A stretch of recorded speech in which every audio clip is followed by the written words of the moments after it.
भिवानी जिले में दिखे आस्था भरपूर, इसलिए छोटी काशी के नाम से मशहूर, इसलिए छोटी काशी के नाम से मशहूर। हरियाणा राज्य के भिवानी जिले के विभिन्न पहलुओं पर चर्चा करने के लिए हमारे साथ हैं प्रसिद्ध इतिहासकार डॉक्टर महेंद्र सिंह। सांझी सोच हरियाणा मंथन में आपका स्वागत है डॉक्टर महेंद्र जी।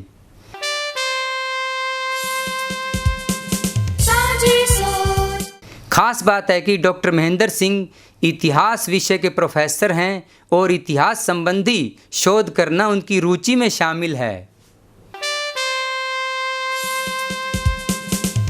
आज हम हरियाणा के दूसरे ज़िले भिवानी की बात करते हैं। भिवानी हरियाणा के दक्षिण पश्चिम में स्थित ज़िला है।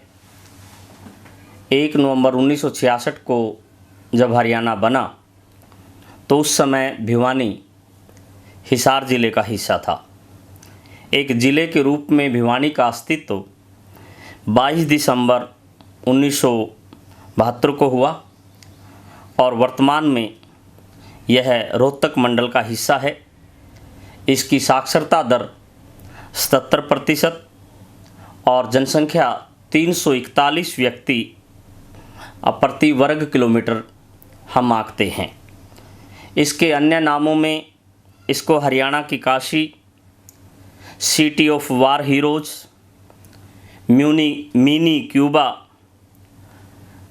धार्मिक न्यासों का केंद्र और इसका काफ़ी प्राचीन और चर्चित नाम भानीग्राम है।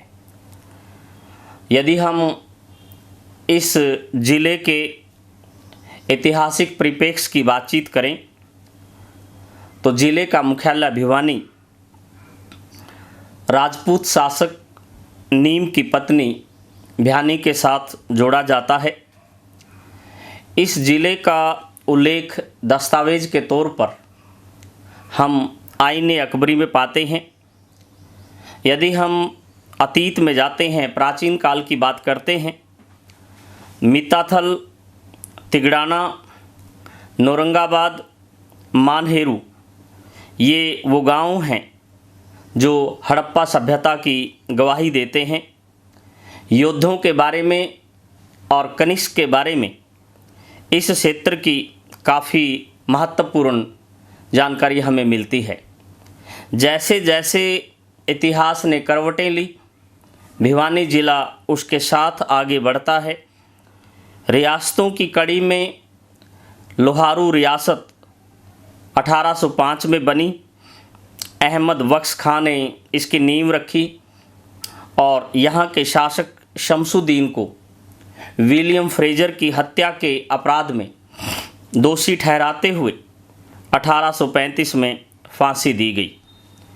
इस क्षेत्र में अंग्रेजी सत्ता के खिलाफ 1809 में बलियाली में विद्रोह हुआ और भिवानी में विद्रोह 1809 और 10 में हुआ।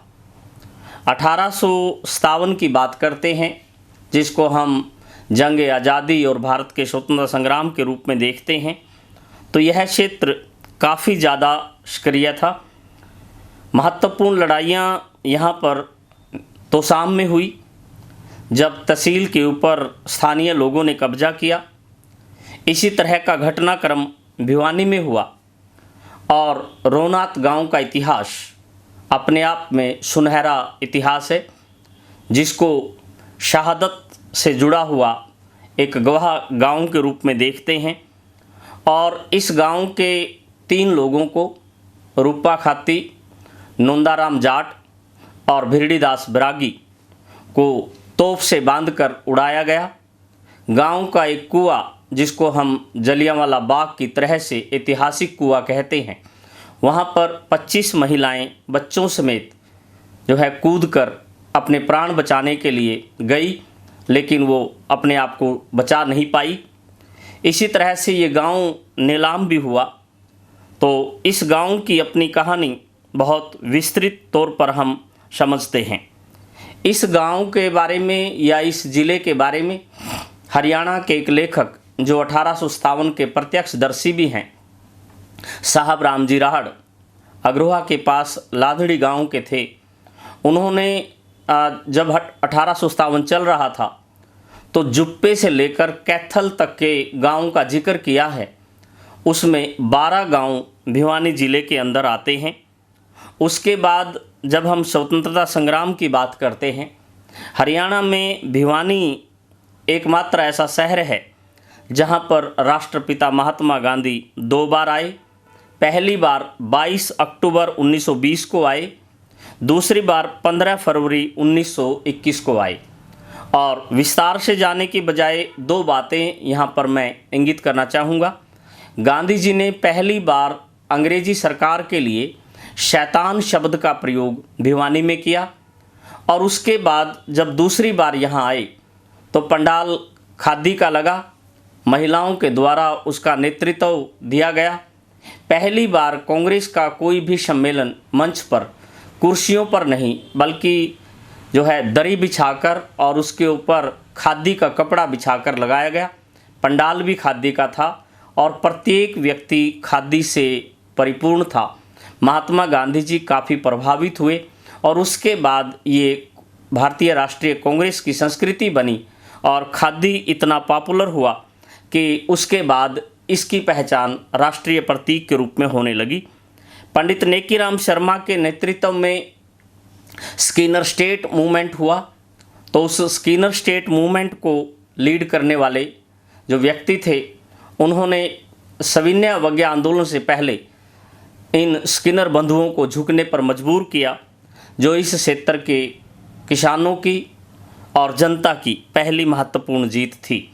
इसी तरह से जब प्रजामंडल आंदोलन हुआ, लोहारू रियासत के विरुद्ध भी आंदोलन हुआ, नवाब अमीनुद्दीन खान को फिर झुकना पड़ा और इस तरह से जो स्वतंत्रता आंदोलन का काल है, यह क्षेत्र उस काल में बहुत महत्वपूर्ण और चर्चित क्षेत्र रहा। सांस्कृतिक दृष्टि से संपन्न क्षेत्र है ये। हड़प्पा सभ्यता की जानकारी देने वाले स्थान मित्ताथल, मानहेड़ू, तिगड़ाना और अब नया स्थल खानक भी जुड़ा है।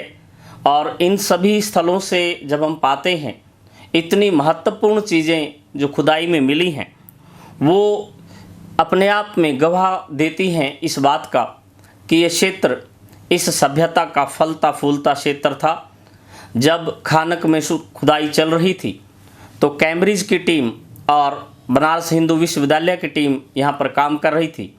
तो मैंने उनसे जानकारी लेने की कोशिश की तो उन्होंने कहा कि जो खानक है, यहाँ से जो चीज़ें मिली हैं उनमें लोहे और तांबे की मात्रा काफ़ी ज़्यादा है और उस सभ्यता का ये काफ़ी बड़ा केंद्र रहा होगा।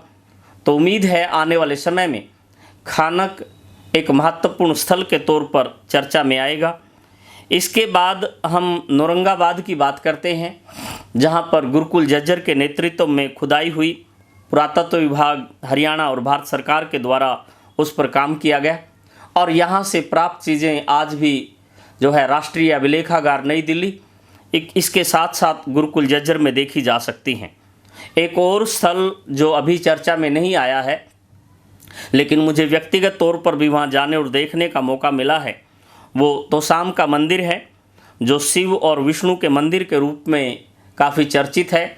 ये 7वीं से 10वीं शताब्दी के दौरान जो है बना। कनिंगम की रिपोर्ट में इसको काफ़ी महत्व दिया गया है और अष्टकुंड यहाँ का जो बना है और बारादारी है उसको विशेष तौर पर पहचान के तौर पर यहाँ पर स्वीकार किया गया है। यदि हम आज के या बाद के समय के और महत्वपूर्ण केंद्र के रूप में भिवानी क्षेत्र को याद करें तो यहाँ पर वस्त्र विज्ञान एवं तकनीकी संस्थान की स्थापना 1943 में हो गई थी। एशिया का सबसे बड़ा जो जल संचयन केंद्र है किसी गांव का, वो यहाँ के बापुड़ा गांव में है। 2008 में बॉक्सिंग क्लब की स्थापना यहाँ पर हुई। हरियाणा विद्यालय शिक्षा बोर्ड जो है यहाँ पर नवंबर 1981 में स्थापित हुआ और हरियाणा के क्षेत्र में जो फुहारा सिंचाई है वो जुई की बात करें, शिवानी की बात करें, इस क्षेत्र में प्रारंभ हुई और उसके बाद राष्ट्रीय स्तर पर इसका अनुकरण हुआ। तो इन सब बातों के आधार पर हम विश्लेषण कर सकते हैं कि भिवानी जिला ऐतिहासिक दृष्टि से, सामरिक दृष्टि से, सांस्कृतिक दृष्टि से बेहद समृद्ध क्षेत्र है। इतिहास के विभिन्न पड़ावों से लेकर और वर्तमान के परिप्रेक्ष्य में देखते हैं तो राष्ट्र के विकास में इस क्षेत्र की भूमिका काफ़ी ज़्यादा महत्वपूर्ण है।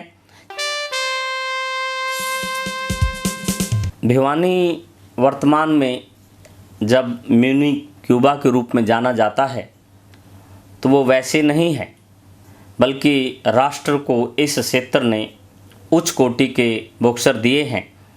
विजेंद्र सिंह का नाम अपने आप में बहुत महत्वपूर्ण और चर्चित नाम है, जिन्होंने राष्ट्र की झोली में न केवल पदक दिए हैं बल्कि प्रोफेशनल क्षेत्र में भी इस क्षेत्र को या इस खेल स्पर्धा को एक विशिष्ट पहचान दी है। और इस कड़ी में यहाँ के स्टेडियम का जब हम दौरा करते हैं या फिर आसपास के देहात में देखते हैं तो जो विभिन्न गांव में जो युवा हैं वो इन स्पर्धाओं के साथ अपने आप में जुड़े मिलते हैं। तो इन सब बातों के साथ साथ हम कह सकते हैं कि जो भिवानी है उसकी विशिष्ट पहचान है। सांझी सोच हरियाणा मंथन को यूं ही देखते रहिए और जुड़े रहिए सांझी सोच से। सांझी सोच, आप इसको लाइक करें, शेयर करें, सब्सक्राइब करें। सांझी सोच हम सब का साझा काम है और हम इसको हरियाणा मंथन में लेकर आगे बढ़ रहे हैं। धन्यवाद। जय हिंद।